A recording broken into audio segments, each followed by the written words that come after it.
नमस्कार, आप सभी का एक बार पुनः स्वागत है। आज की क्लास में हम लैंडस्लाइड्स भूस्खलन के बारे में चर्चा करेंगे। भूस्खलन में गुरुत्वाकर्षण बल जिससे आप सभी परिचित हैं, उसके प्रभाव से चट्टानों और मिट्टी के अचानक से ढलान की ओर खिसकने की प्रक्रिया शुरू हो जाती है। ये भूकंप के कारण हो सकता है, वर्षा के कारण हो सकता है। वर्षा के कारण क्या होता है, चट्टानों के जो लूज पॉइंट्स होते हैं उनमें पानी भर जाता है और उनकी पकड़ ढीली हो जाती है। इसके अलावा ह्यूमन बींग्स के द्वारा भी मनुष्य रेलों का, सड़कों का, सुरंगों, भवनों, इन सभी का जो भी कंस्ट्रक्शन के काम किए जाते हैं उसमें चट्टानों को तोड़ा जाता है, तो उसकी वजह से भी भूस्खलन हो जाता है। आप लोगों ने देखा होगा जहाँ पहाड़ों से पत्थर निकाले जाते हैं वहाँ पे इस तरीके की छोटी मोटी घटनाएं घटित होती ही रहती हैं और कई बार इसका बड़ा रिजल्ट भी देखने को मिल जाता है। बड़ी मात्रा में भी भूस्खलन हो जाता है और मानव जनधन की फिर हानि होती है, प्रकृति को भी नुकसान पहुंचता है। इसके अलावा जो खनन का कार्य होता है, कोयले की खदान, आप सभी ने न्यूज़पेपर में पढ़ा होगा कि कई बार जो कोयले की खदानें होती हैं उनमें स्खलन हो जाता है, मजदूरों की दब के मौत हो जाती है। तो वहाँ भी इस तरीके की घटनाएं आम हैं। कभी ये छोटे पैमाने पे होती है, कभी बहुत बड़े पैमाने पे इससे नुकसान होता है। ये भूस्खलन है। इस चित्र के माध्यम से हम लैंडस्लाइड को, भूस्खलन को थोड़ा सा समझ सकते हैं, इससे जुड़ी हुई जो भी टर्म्स हैं। देखिए यहाँ पे ये वो एरिया है जहाँ पे चट्टान की पकड़ कमज़ोर हो रही है, लूज पॉइंट्स बन रहे हैं। और फिर जब भी छोटी मोटी कोई भी आसपास घटना होती है, चाहे वो भूकंप हो, चाहे वो वर्षा हो या मानव जनित कारण जितने भी हैं वो सब घटित हो रहे हो, तो ये जो पकड़ है ये और कमज़ोर हो जाती है और ढलान की तरफ, नीचे की तरफ इसका स्लाइडिंग स्टार्ट हो जाती है।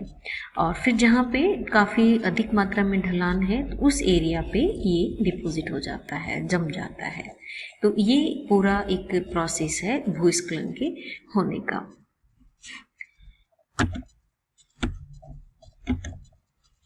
ये काफ़ी टाइप के होते हैं, जैसे रोटेशनल है, ट्रांजिशनल है, ब्लॉक स्लाइड है, रोक फॉल हो जाता है जिसमें चट्टाने के टुकड़े गिरने लग जाते हैं। इसमें एक झटके के साथ में चट्टाने टूट जाती हैं। डिब्रीज का फ्लो हो जाता है, माने क्रीप है, अर्थ फ्लो है, काफ़ी बड़ा जो टुकड़ा है अर्थ का वो से खिसक जाता है।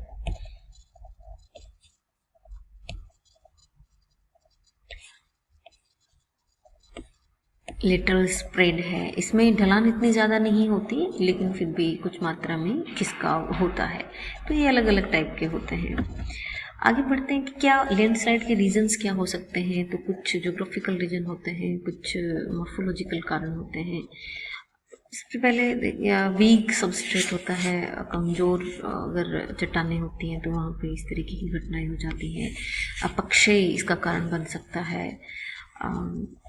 अगर चट्टानों के बीच में जॉइंट होते हैं तो वहाँ इस तरीके की घटनाएं देखने को मिल जाती है। और इसमें अगर कि चट्टानों की लेयर्स के बीच में उनकी परमेबिलिटी में चेंजेज हो, लेयर्स बनी हुई हो, तो वहाँ पे इस तरीके की परिघटना अपन को देखने को मिल सकती है। प्लेट टेक्टोनिक्स जहाँ होता है छोटे छोटे लेवल पे, वहाँ पे इस तरीके की घटनाएं हो जाती हैं। ज्वालामुखी फटता है तब हो जाता है। ग्लेशियल का जो रिबाउंड्स होते हैं वो वहाँ पे भी जो बर्फ है, हिम है, उसका स्खलन हो जाता है। इसको हिम स्खलन में अलग से भी पढ़ा जाता है।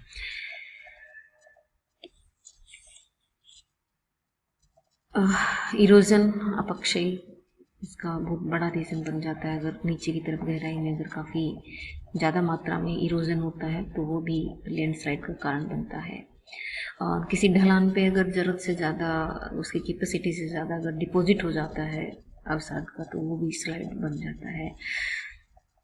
वनस्पति विहीन अगर हम कर रहे हैं धरातल को तो वो भी एक कारण है, क्योंकि जो जड़ें होती हैं प्लांट्स की वो बाउंड करके रखती हैं धरातल को, तो वो सरफेस जो है वो अगर वनस्पति विहीन हो जाती है तो वो भी इसका कारण बनती है लैंडस्लाइड का। जमना और पिघलने की प्रक्रिया अगर अनवरत चलती है तो वहाँ भी इस तरीके की क्रिया हो जाती है। सिकुड़ना और फैलना अगर इस तरीके की क्रिया होती है तो वहाँ भी लैंडस्लाइड जनरली देखा जाता है। ह्यूमन वो प्राकृतिक कारण थे, मानव जनित भी खूब सारे कारण होते हैं। अगर हम ढलान पे जो निरंतर खुदाई करते रहते हैं, स्लोप को अगर खड़ा बना देते हैं, ढाल को अगर तीव्र कर देते हैं तो वहाँ पे इस तरीके की घटनाएं हमें देखने को मिल जाती है। अनस्टेबल जो अर्थ है वहाँ पे अगर कंस्ट्रक्शन के कार्य हम कर रहे हैं, जैसा कि उत्तराखंड में हुआ था घटना, बड़े पैमाने पर वहाँ पे भूस्खलन की क्रिया हुई थी, तो वो कंस्ट्रक्शन का कारण था। वो एरिया ऐसा नहीं है कि वहाँ पे कंस्ट्रक्शन का काम किया जाए, तो वहाँ पे भी लैंडस्लाइड हो जाता है। स्लोप पे लोडिंग कर देते हैं पर हद से ज़्यादा मनुष्य के द्वारा कर दिया जाता है तो लैंडस्लाइड का कारण बनता है।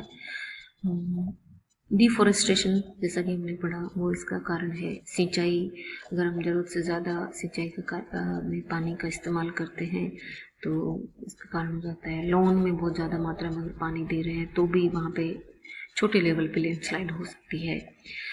जो माइनिंग का कार्य होता है, माइंस हैं, वहाँ पे ये जहाँ पे हम माइनिंग से जो भी वेस्ट मटेरियल निकलता है उसको हम स्टोर करके रखते हैं, तो वहाँ भी इस तरीके की घटनाएं मुश्किल से देखा जा सकता है।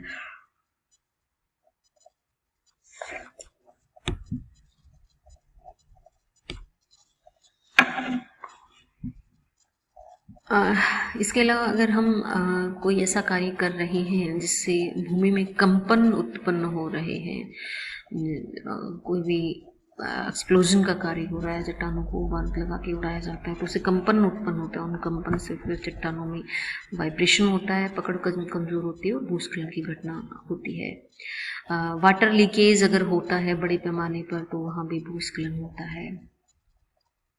हम नदियों का डाइवर्जन कर देते हैं, कुछ का प्लांट करते हैं, कुछ अनप्लांट करते हैं कि बाढ़ का प्रभाव कम किया जाएगा। नदियों का रास्ता हम मोड़ देते हैं तो वो भी फिर काफ़ी ज़्यादा मात्रा में भूस्खलन का कारण बनता है। हम पहले थोड़ा सा विश्व में चर्चा करेंगे, फिर हम भारत में पढ़ेंगे कि कौन से एरिया हैं। तो हमारे विश्व में अधिकांश भूस्खलन जो है वो पहाड़ी ढलानों पर होते हैं और वहाँ पे जहाँ पे दृढ़ मृदा जिसे हम कह सकते हैं, लूज सोइल जिसे हम कहते हैं, या जो चट्टानी एरिया है वहाँ पे घटनाएं देखने को मिलती हैं। डिफरेंट एरिया में इसके कारण भी डिफरेंट हैं। भूकंप है, ज्वालामुखी विस्फोट है, ये सब चीज़ें इसमें होती हैं।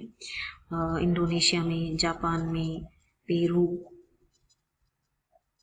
यूएसए में भी देखा गया है, मिस्र में, ताइवान में, युगांडा में इस तरीके की घटनाएं काफ़ी देखी गई। रिसेंटली 2010 में युगांडा में काफ़ी बड़े पैमाने पर भूस्खलन हुआ था और 300 के आसपास लोग वहाँ पे मर गए थे।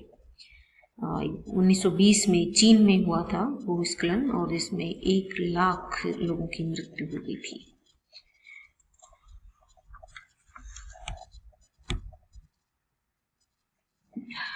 जनवरी 2018 में भी रिसेंटली कैलिफोर्निया में भी भूस्खलन हुआ था और 20-25 लोगों की मृत्यु हो गई थी। श्रीलंका में 2014 में हुआ था, वहाँ भी 20-25 लोग मर गए थे। तो इस तरीके की घटनाएं विश्व भर में देखी जाती हैं। भारत में हम भूस्खलन की बात करते हैं तो भारत में हम सब जानते हैं कि भूआकृतिक रूप से काफ़ी यहाँ पे विभिन्नता पाई जाती है।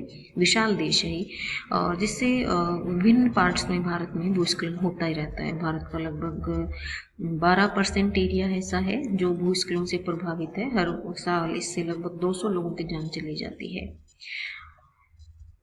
इसमें सबसे अधिक अगर जोखिम वाले क्षेत्रों की अपन बात करते हैं तो इनमें वो एरिया आएंगे जहाँ पे तीव्र ढाल पे, खड़ी ढाल पे बनी हुई बस्तियां हैं, गिरिपथ पे बने हुए जो भवन हैं, पर्वतीय घाटियों से निकलने वाली नदियों के मुख पर बने हुए घर हैं, उपयुक्त नींव के बिना या तीव्र ढाल पर जो बनाए गए भवन हैं उनको भी खतरा रहता है। सड़कों, संचार लाइनों को भी काफ़ी खतरा रहता है। तो हम भूस्खलन सुभेद्य क्षेत्रों को 4 एरिया में बांटते हैं भारत में। तो सबसे पहले हम बात करेंगे अत्यधिक सुभेद्य क्षेत्र की। इसमें हिमालय की जो युवा श्रृंखलाएं हैं, अंडमान निकोबार द्वीप समूह है, पश्चिमी घाट, नीलगिरी के जो एरिया हैं जहाँ पे ज़्यादा वर्षा होती है, तीव्र ढाल है, उत्तर पूर्वी राज्य हैं जो सर्कल में आप देख पा रहे हैं। ये दोनों ही सर्कल काफ़ी सस्टेनेबल हैं, सुभेद्य क्षेत्र हैं। अत्यधिक मानव क्रियाकलाप वाले क्षेत्र हैं जहाँ पे विशेषतः सड़कों और बांधों का निर्माण हो रहा है, ये सभी इसमें शामिल हैं।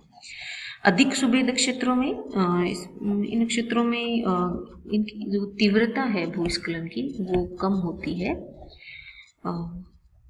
ये परिस्थितियां लगभग यही रहती हैं। मध्यम और कम सुभेद्य क्षेत्र हैं, इनमें लद्दाख और इसके कम वर्षा वाले जो क्षेत्र हैं, अरावली की पहाड़ियां हैं, पश्चिम और पूर्वी घाट की वर्षा छाया क्षेत्र हैं, दक्कन का पठार है, झारखंड, उड़ीसा, छत्तीसगढ़, मध्य प्रदेश, महाराष्ट्र, आंध्र प्रदेश, कर्नाटक, तमिलनाडु, गोवा, केरल, इनमें जो खदानें हैं वहाँ पे भूस्खलन होता रहता है भूमि धंसने से।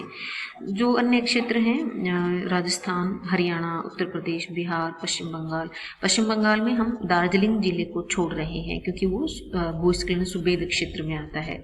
असम में भी हम कार्बी आंगलों को छोड़ रहे हैं। दक्षिण प्रांतों के तटीय क्षेत्र हैं, यहाँ पे कभी कभार रेयर केस में भूस्खलन देखा जाता है। हम भूस्खलन से बचाव कैसे कर सकते हैं, ये इस पिक्चर में आप आसानी से देख पाएंगे, समझ पाएंगे।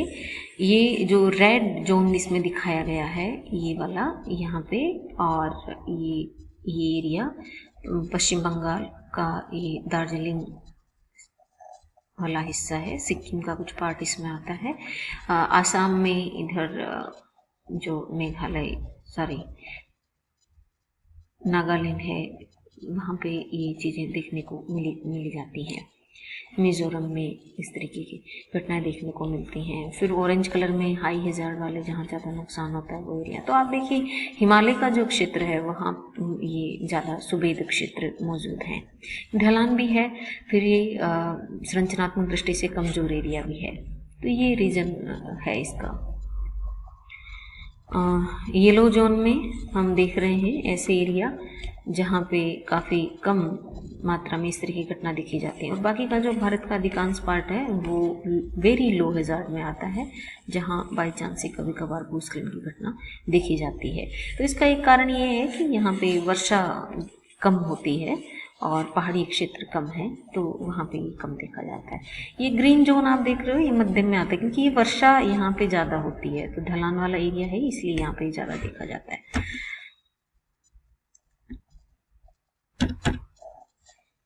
हम बचाव के उपाय इससे कर सकते हैं।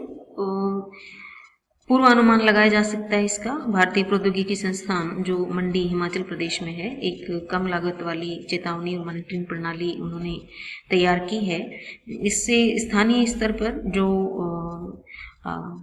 ब्लिंकर्स हैं, जिनमें जब ब्लिंक आप समझते होंगे कम ज़्यादा ब्लिंक करती रहती है लाइट, और जो हुटर्स हैं, भोंपू जिनको कहा जाता है, उनकी सहायता से और अन्य क्षेत्रों में SMS की सहायता से और ये सूचना दी जाती है, चेतावनी दी जाती है, जिससे निकटवर्ती इलाकों में कम क्षति हो जाए। इससे भौतिक क्षति भी होती है और मनुष्य की हानि भी होती है। तो ये था अपना टॉपिक भूस्खलन। नेक्स्ट क्लास में नए टॉपिक के साथ मिलते हैं। धन्यवाद।